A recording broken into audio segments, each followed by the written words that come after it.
똘똘 뭉쳐 이재명 당대표를 중심으로 똘똘 뭉쳐서 함께 그 승리의 역사를 만드는 한 해가 되었으면 좋겠습니다.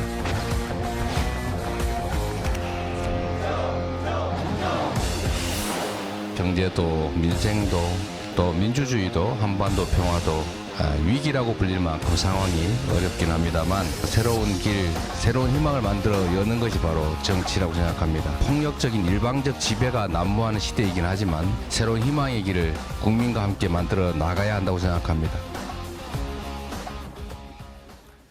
자, 이재명 대표 연초부터 연말 연초 무지하게 바쁩니다. 국민일보 보겠습니다. 윤 정부 겨냥해서 폭력적 지배가 난무한다라고 강력한 메시지를 서울에서 내놓고 그리고 DJ 전 김대중 전 대통령 사저에 또 가서 인사도 드리고 그러고 난 다음에 바로 경남으로 향했습니다. 노무현 전 대통령의 묘역도 참배했고 그리고 오늘은 문재인 전 대통령을 또 만납니다. 그 자리에 또 가야 되는 그런 상황입니다. 국정조사 유족에게도 또 만남을 가졌고 그 국정조사 연장을 하겠다라고 또 약속까지 했던 이재명 대표였습니다. 자, 서울 일정 마친 이재명 대표 경남 김해 봉화마을로 이동했습니다. 노 전 대통령 묘역 참배하고 권양숙 여사 예방했습니다. 그리고 이 자리에서 김경수 전 경남지사와도 만남을 가졌습니다.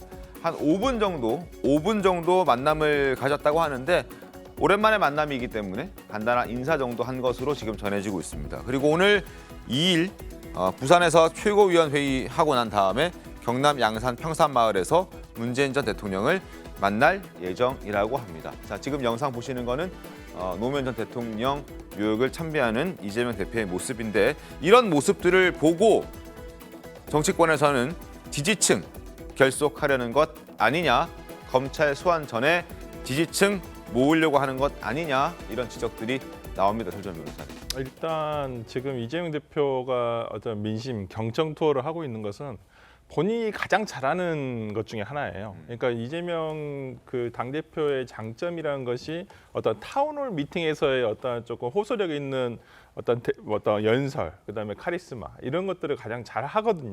이제까지 잘 해왔다고 평가를 받고 있는 부분이고요. 그렇기 때문에 지금 그런 형식의 어떤 전국 투어를 하면서 지금 본인의 어떤 정책 비전 아니면 앞으로 우리 당이 지금 현재와 앞으로 해야 될 것들에 대해서 지금 얘기를 하고 계시는 것이고요. 지금 어찌 보면 그 우리가 민주당 그 여의도에 있는 당사를 들어가면 그 가장 1층에 뭐가 있냐면 그 고 김대중 대통령과 고 노무현 대통령의 흉상이 있습니다. 그만큼 두 대통령은 민주당의 어찌 보면 주춧돌이시기도 하고 그렇기 때문에 당연히 새해 인사를 드리는 것은 당연하다. 저는 이렇게 보고요. 네. 또 이제 그런데 이제 이번에 또 우연찮게 또 정치적 이벤트가 있었던 그 김경수 전 지사 같은 경우에도 사면이 되고 또 김경수 전 지사도 뭐 정치 참여를 본인이 하지 않겠다는 선언을 하지 않았기 때문에 저는 어찌 보면 당연히 만났어야 되고요. 그다음에 뭐 김경수 전 지사가 지금 뭐 피선거권이 상실돼 있기 때문에 뭐 아까 김재섭 위원님께서 말씀해주신 내년에 있을 그 총선에서의 어떤 실질적인 참여보다는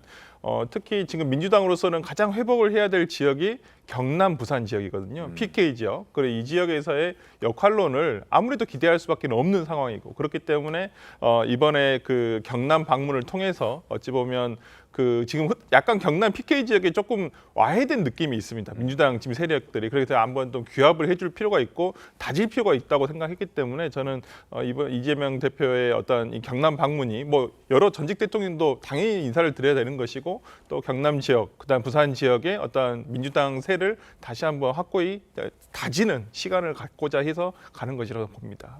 저는 뭐 아무리 봐도 방탄전선 확대로밖에 보이지는 않습니다. 왜냐하면 지금 조금 전에 이재명 대표가 폭력적인 지배가 난무하는 시대라고 그랬는데 저거 누가 동의합니까?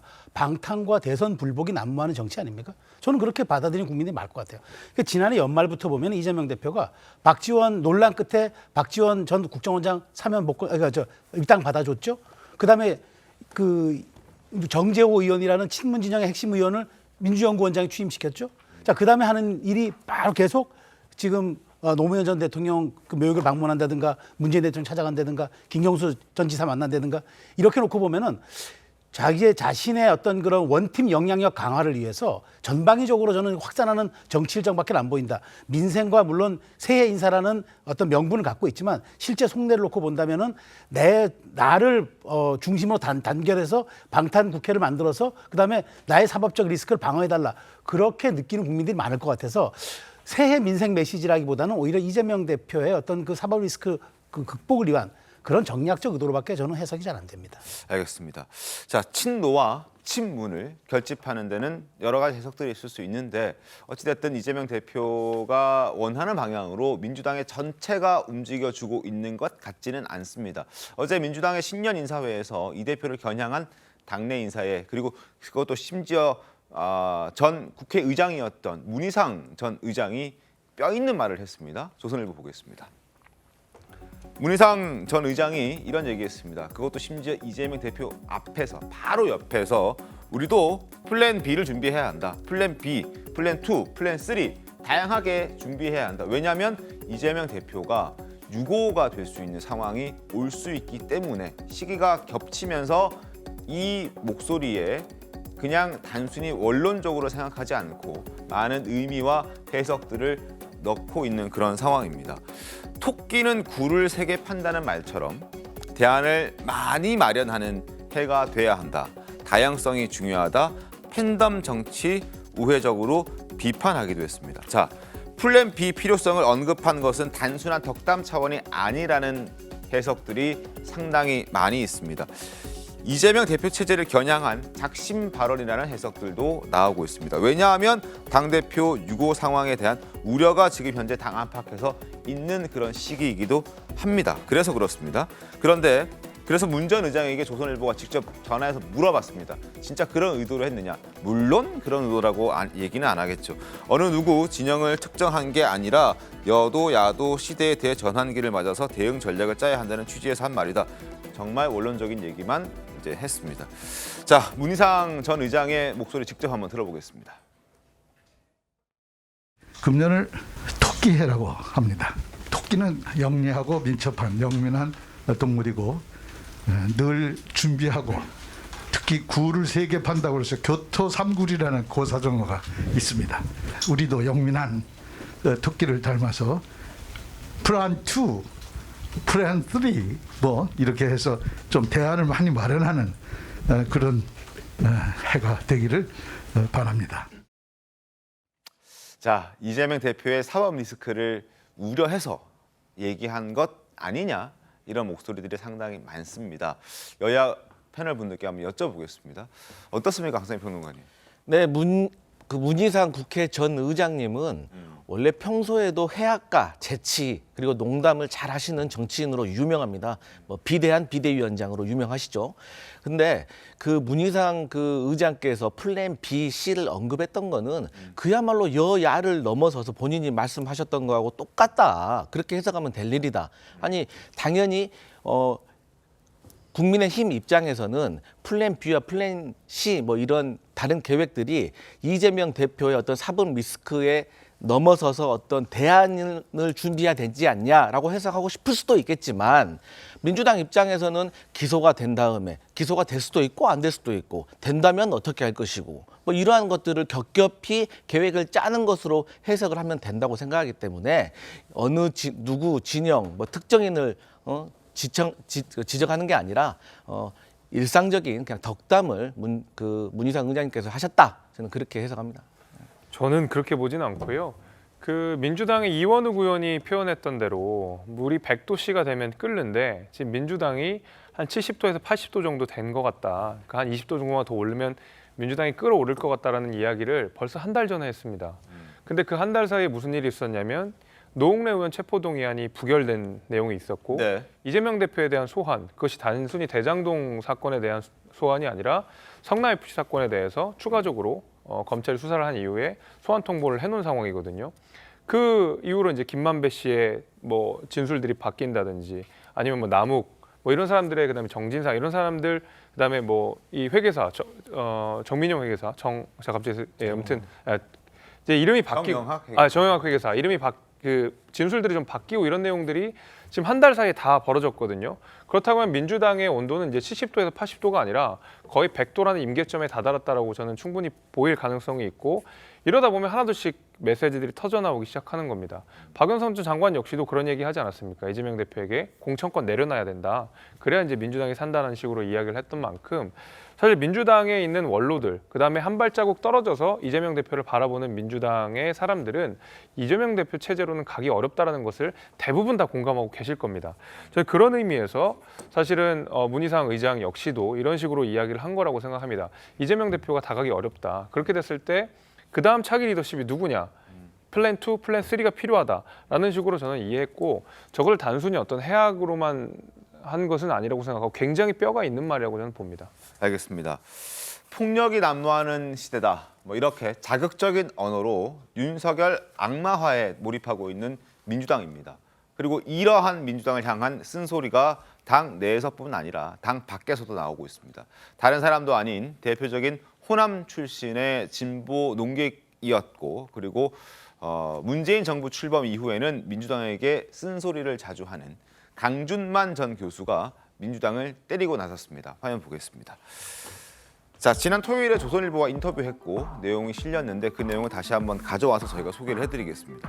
전북대 명예교수 강준만 교수가 윤석열 악마화는 문정권과 민주당의 내로남불과 후안무치를 폭로하는 부메랑이 되고 말았다 얘기합니다.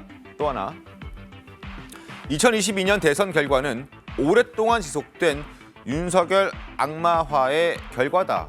악마화를 시키려 했다가 민주당이 뒤통수를 맞았다. 이런 얘기죠. 마지막으로 민주당이 새로운 퇴마의 제물이 될 수 있다는 공포에 사로잡혀서 윤석열 탄핵까지 거론하는 이런 퇴마 정치에 목숨을 걸었다. 이것 또한 나중에 역으로 돌아올 수도 있다라는 경고를 강준만 교수는 하고 있습니다. 최단일 변호사님 어떻게 좀 이 메시지를 이해하셨습니까? 일단 저 메시지가 이 민주당에게 뼈아픈 부분은 말씀하신 것처럼 호남 출신의 진보 농객이었던 그런 교수가 얘기를 했다는 것이고 저 내용을 가만히 보면은 우리가 이 선거를 할 때에는 외부의 적을 만드는 것이 중요합니다. 외부의 적을 만들어야지 내부가 결속을 하기 때문에. 근데 외부의 적은 이제 그 당시 윤 대통령을 외부의 적으로만 만드는 데에 급급해서 그 당시 내부의 문제들이 굉장히 많았어요. 일례로 조국 전 장관의 문제. 그런데 그런 것들에 대해서는 전혀 내부적인 문제를 들여다볼 생각을 하지 않았다는 것이죠. 그러니까 결국은 중도층이 떠나면서 민주당이 대선에서 패배를 했습니다. 근데 여기에서 더 중요한 건 저 그 뒤에 있다고 생각을 해요. 한 번 패배를 했으면 그 패배에 대한 것을 인식을 하고 그 문제를 해결해야 되는데 현재 민주당은 그 문제를 해결할 생각이 없다라고 지적을 하고 있는 겁니다. 그러니까 여전히 외부의 적을 윤석열 악마화로 하면서 여기에 대한 이제 탄핵까지 얘기를 하다 보면 이렇게 민주당에 나가다 보면은 내년 총선, 그 다음 대선에서도 민주당은 승리할 수 없다라는 것을 전 얘기함으로써 저것이 어떻게 보면 민주당을 비판하는 것 같지만 저는 오히려 민주당을 위한 그런 쓴소리를 한 것이 아닌가라는 생각을 했습니다. 손자 변호사님, 그런데 이런 강준만 전 교수의 목소리를 민주당이 그렇게 귀담아 들으려고 하는 것 같진 않아서 제가 엽주는데 네. 실제 분위기도 그렇지 않습니까? 뭐 강준만 교수는 이미 그러니까 아까도 소개해 주셨듯이 문재인 정부 들어서면서부터 문재인 정부를 비판하기 시작을 하셨어요. 그러니까 뭐 그 뜻이 이제 본인의 어떤 기조는 있으시다고 저는 알고 있어요. 뭐 저도 뭐 자세히 읽어보지는 않았습니다만은 그렇지만 이런 내용들이 뭐 지금의 민주당에서 이것을 귀담아 들을 것이냐. 뭐 귀담아 들으실 분도 있겠지만은 지금 현재로서는 좀 당이 처하고 있는 상황이라든지 어떤 당 대표의 어떤 이러한 부분, 그러니까 저는 지금 뭐 아까도 말씀드렸지만은 뭐 이재명 당 대표에 대한 수사가 어떤 그 당대표만의 문제는 아니라고 보거든요. 지금 민주당의 의원들의 대부분의 인식이 어떤 당대표만의 문제가 아니라 어쩌면 지금 지금 이재명 당대표에 대해서만 수사가 이루어지는 게 아니라 정말 한 20여 명에 대해서 지금 수사가 이루어지고 있기 때문에 이게 당에 대한 어쩌 보면 정치적 수사다 이렇게 받아들일 수밖에 없거든요. 지금 현재 상황에서 그렇기 때문에 어떤 지금 이 부분 뭐 물론 뭐 다 방금 최단일 변호사님이 말씀해 주신 대로 민주당에 대한 쓴소리 뭐 몸에 좋은 소리라고 볼 수도 있지만은 현재 지금의 민주당에서는 여기까지 신경 쓰기에는 좀 여력이 없는 것도 같습니다. 알겠습니다. 네. 자, 그리고 하나 여론조사 지금 화면에 나오고 있죠. 이재명 대표에 대한 사법 리스크에 대한 인식을 묻는 여론조사 결과가 눈길을 끌고 있습니다. 바로 보시죠. 실제 비리가 존재할 것이다. 이재명 사법 리스크 딱 했을 때 그래 실제로 이재명 대표가 나쁜 짓 한 것 같아라고 생각하는 사람이 47.4%. 아니다. 이거는 정치적 보복의 성향이 크다라고 하는 사람이 44.4%입니다. 오차범위 내죠. 비슷하다라고 보시면 될 것 같고 잘 모르겠다라는 사람이 8.2%인데 극명하게 엇갈립니다. 양쪽이 다 44 대 47 오차범위 내에서 의견이 좀 엇갈리고 있는 상황인데 어떻습니까?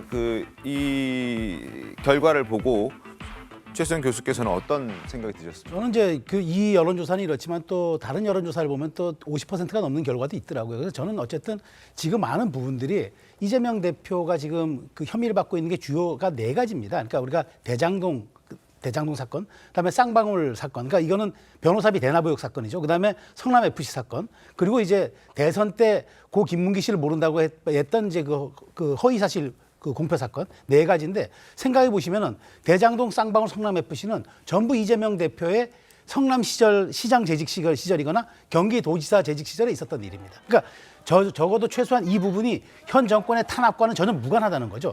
대선 전에 있었던 모든 사건들에 대한 사건이 진행되고 있는 조사 과정이라는 겁니다. 그렇기 때문에 국민들은 이것을 야당 탄압으로 보지 않고 이재명 대표가 당시에 성남시장으로 가졌던 인허가권을 오남용했거나 직권남용했거나 혹은 직무유기했느냐 이걸 묻고 있는 거고,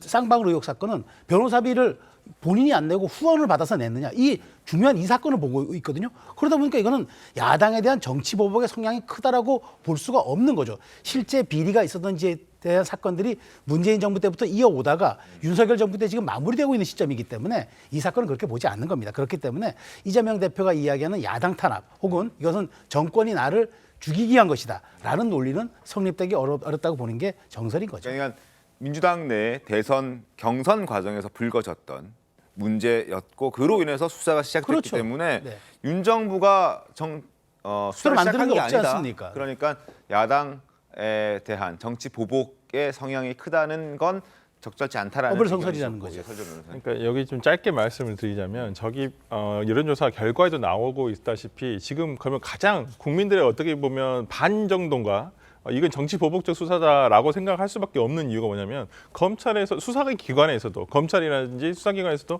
명백하게 이재명 대표가 관련됐다는 증거를 제시하지 못하고 있기 때문에 그런 것도 있어요. 일단 일반적인 수사에서는 이런 여론조사가 필요하지 않습니다. 물증과 증거로 전부 다 판별이 가능하기 때문에 그렇습니다. 근데 그렇지 못하다는 것은 그렇다면 이런 의혹만 계속 키워가고 있는 것은 아닌가. 어떠한 그런 부분에서 분위기 조성하는 부분에서 민주당 입장에서는 당연히 이재명 당대표 입장에서는 이게 정치적 보복 수사다. 왜 그러냐면 지금 보십시오. 남욱, 유동규 과거에 대장동 이미 재판으로 기소가 되고 있는 사람들의 진술이 같은 재판에서 진술이 달라지고 있어요. 그렇다고 한다면 이게 왜 그럴까? 바뀐 것은 딱 하나뿐이에요. 정권이 바뀌었고 검찰 수사진이 바뀌었어요. 그렇다고 한다면 이거에 대해서 곧대로 어떠한 물증과 증거로서만 과연 이것이 바뀌어진 것일까?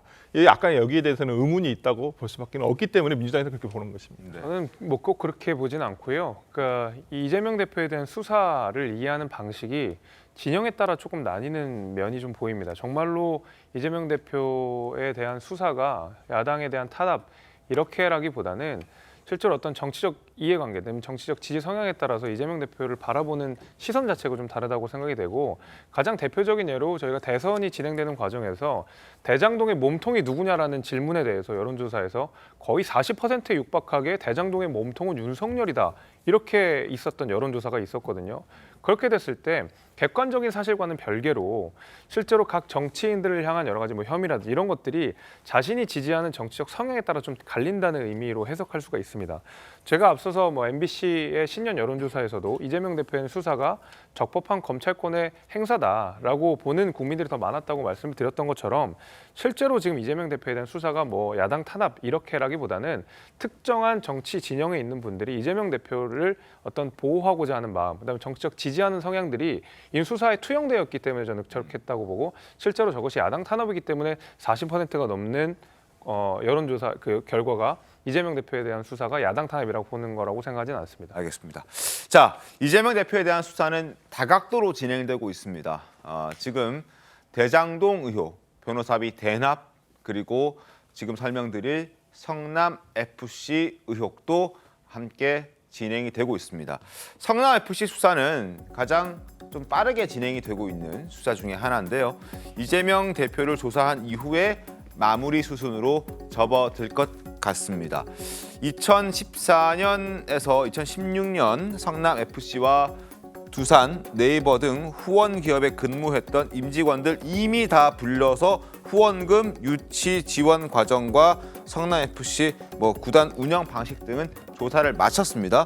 그리고 구속돼 있는 정진상 전 실장, 실제 성남FC를 실질적으로 운영했던 자로 지목이 되어 있는데 이 사람에 대한 조사도 이미 마무리가 됐습니다. 그래서 이제 남은 사람은 한 사람, 이재명 대표를 소환해서 조사를 할 예정인데 일단 1차 소환 통보는 지난해 12월 28일이었습니다. 일정 때문에 안 된다라고 얘기를 했고 1월 초에서도 실패했습니다.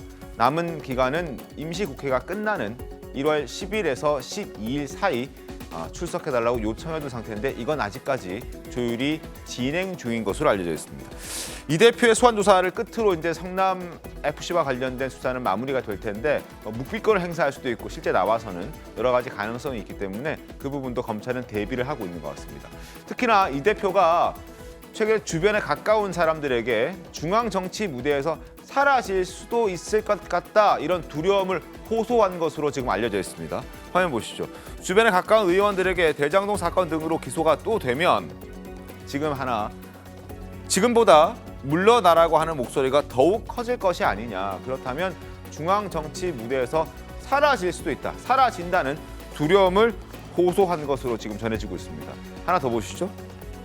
더불어민주당 A 의원은 여의도 중앙정치 무대에 대한 오랜 꿈을 가지고 성장한 케이스가 바로 이재명 대표인데 그 무대에서 사라져야 할 수도 있다는 두려움이 더욱 커지고 있다. 그렇게 보여진다라고 얘기를 하고 있고 더불어민주당의 한 중진 의원도 1차적으로는 검찰 수사와 기소가 무르익을 구정 전후에 아마 최대 위기가 분출될 것이다 이렇게 얘기하고 있습니다.